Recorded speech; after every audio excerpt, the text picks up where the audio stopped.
So let's begin our panel discussion. I know Hong has a topic in mind, but I don't think we're going to stick to that. We're going to go a bit broader than that. So now let me introduce what we could discuss, and of course we can diverge. It's not set in stone.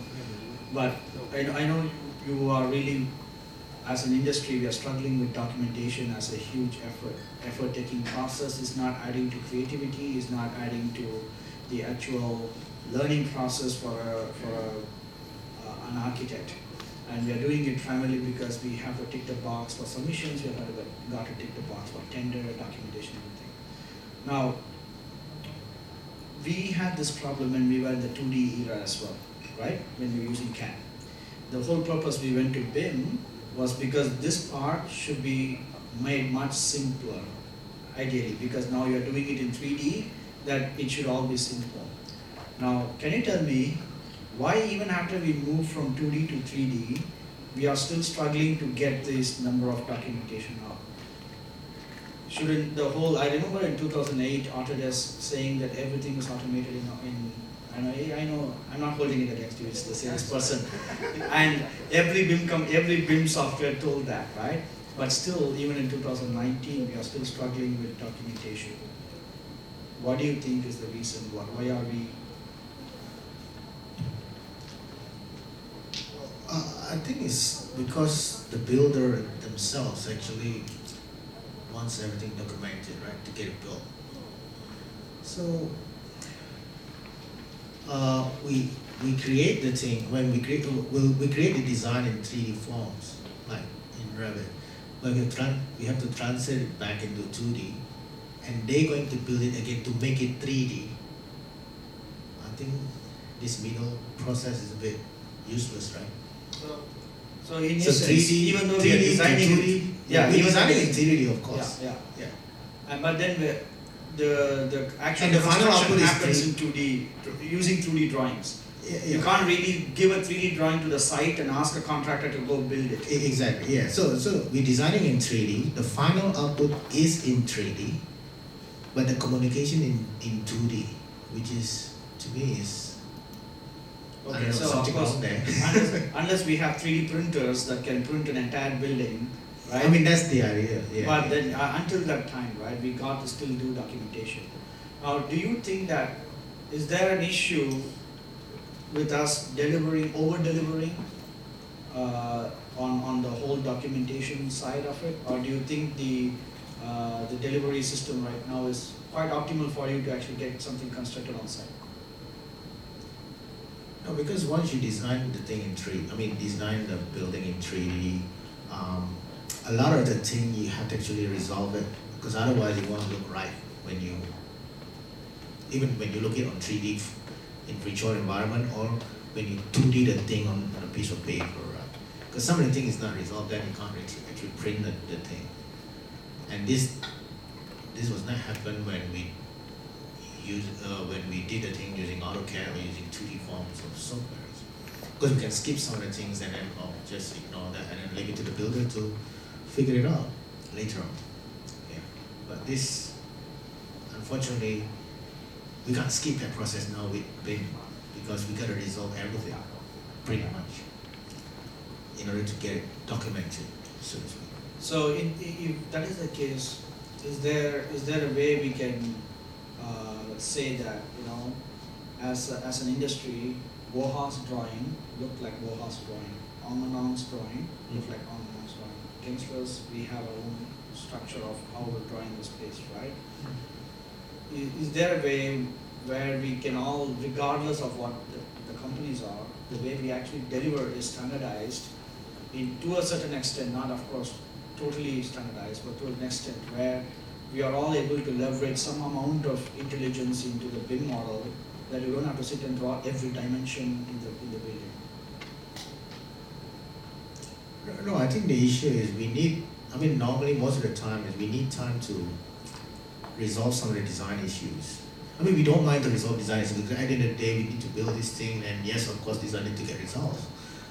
But on top of that, we also need to dimension and annotate and all those things, which So if we, These are extra work. if Autodesk were to actually invest some of their money, which they have a lot, right? So, so if we were to invest some, would it be that is how high in priority in your agenda is actually automating the entire documentation, because you know it's a wall, you know it's a window, you know it's a ceiling, and all needs to be dimensioned from the edge to the edge to the breakout points, right?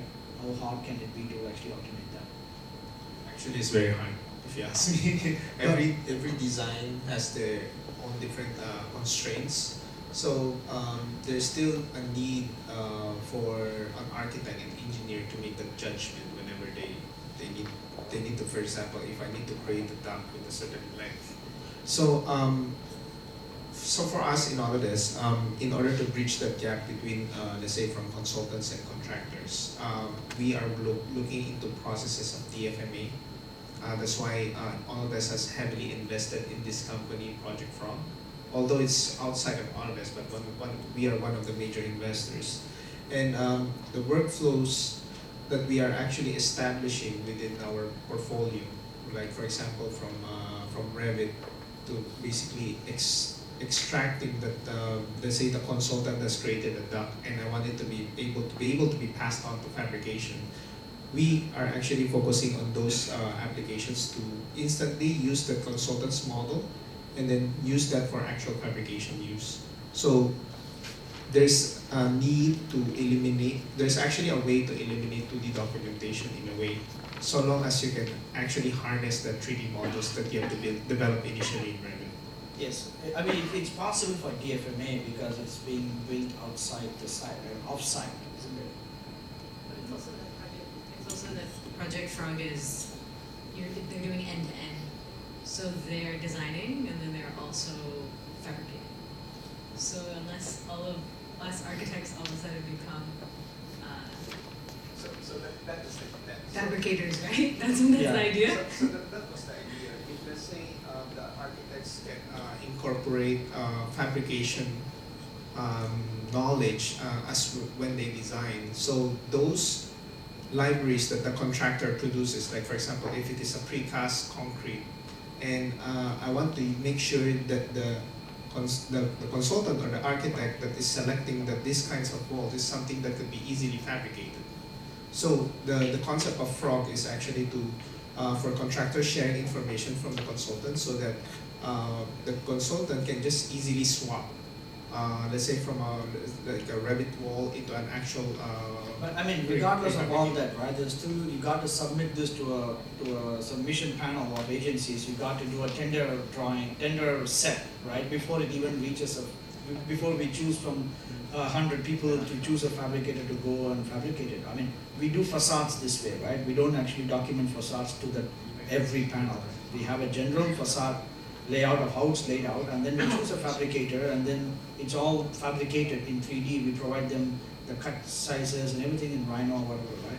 But then, because you still have tender, we still have submissions and all that, we still have to go from a 3D rich model to a dumbed down 2D document, right? So this process, how do you see we can automate that? I think to answer that point of view, right?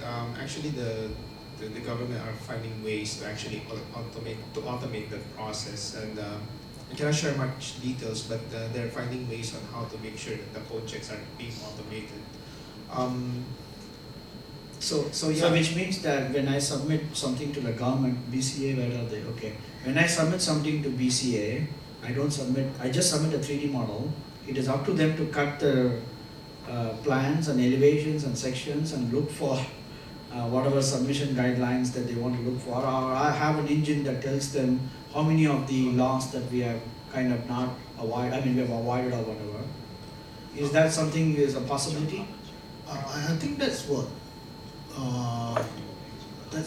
we've been doing so far, because part of the requirements we have to submit native files. I think there's. But nobody opens that file. That much I know. No, that's exactly right. So why we actually have to give native file in the first place? I mean, that's one problem. Yeah. No, because I thought the idea last time with native file is they can actually open the thing using the same software like we use, then they just evaluate based on that. but Open Revits and stuff. respond here. So, but the idea was they did not have an engine on their side to evaluate your model, right? What if the model the quality was too bad? How will they know? Right now, they never come back and tell us that, hey, the model that you submitted is bad. It is accepted, which means that they're not opening it, because I know our models are bad. Yeah, they didn't check it. So, what is your take on it, Patrick? So I think, well, I mean, the longer term goal of the CoreNetX project, which is the BCA submission platform, is to move towards IFC. And so, but there's a long way to go before we get there. But, so I think, so with all these things, I think you have to get away from the specific software. Because if you're trying to create a platform to do anything, and if you've got Revit and ArchiCAD and Bentley and every different platform, you can't create a platform to submit your BIM file and then there's 20 different types of formats, and each year there's a new version of Revit and it changes and everything keeps moving. So I think the only way to make any kind of progress on this is obviously to use a standard like IFC, so that you export your model, upload it to IFC, and then as the IFC model you can analyze it and check various regulations. So maybe that will get rid of one layer of 2D documentation, right? Yeah, But then, being agnostic, yeah, software agnostic. software agnostic, at least then you can get, you either pass or not, and then you change your model and submit again, and then eventually you pass, and then you move on.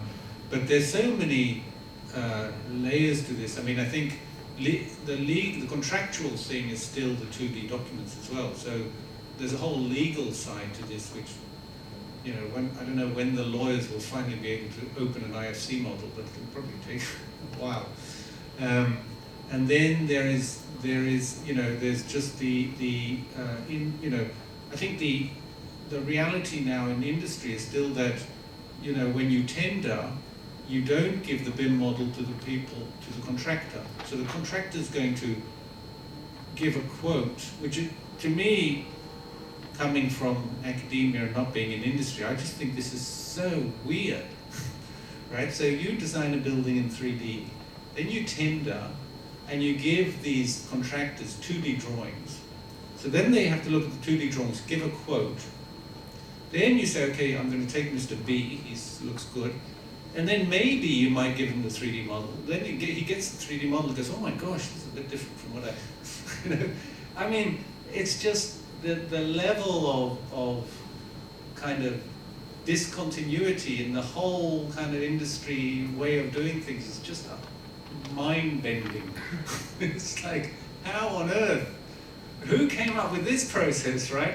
I mean, it is just unbelievable that this is how it's done, right? This is just how it's done. And so a lot of this stuff is just, I mean, it's, the solution is absolutely obvious. Give the contractor the BIM model when you tender. I mean, that is obvious, but why? I don't know, it's just the way things are done, right? So, so does this group, as well as the panelists, then think that is there any value in something like a documentation engine? It's like a separate software or whatever, takes your IFC model, right? It doesn't matter, as long as you produce a good BIM model, produces all the sheets. You know where the plans are cut, you know how the sections are cut, you know all the elevations of the building, you know there has to be a curtain wall detailing for this. And you just have to produce the sheets and dimension them. Of course, it wouldn't be 100% to the requirement of a senior architect, but it gets you 80% there. And the senior architect, along with this group, can go and edit the way that, okay, this dimension is not necessary, or it adds more value to dimension even the other bit or whatever. Is there any value in that?